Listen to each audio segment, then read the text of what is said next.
We were approached by the Health Board along with other practices across the area to find out if there was interest in posting a physician associate as part of a pace setter scheme by the Health Board, really to look at scoping the role of a physician associate in primary care.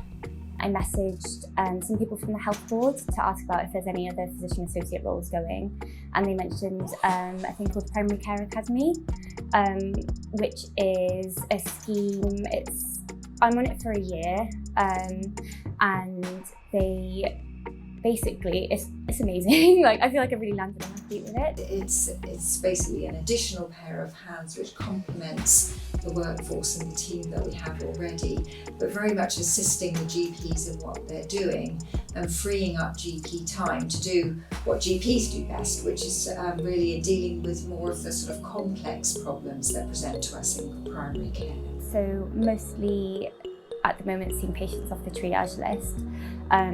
So a lot of that sort of same day appointments. So it's people that have come in with things like earache or chest pains or shortness of breath or cough. 2 GP supervisors who are allocated to our physician associate, and we need to be available obviously to answer queries that she may have while she's building up her confidence, and also we review all the patients that she's seeing at each session, and that's all part of her supervision and learning process.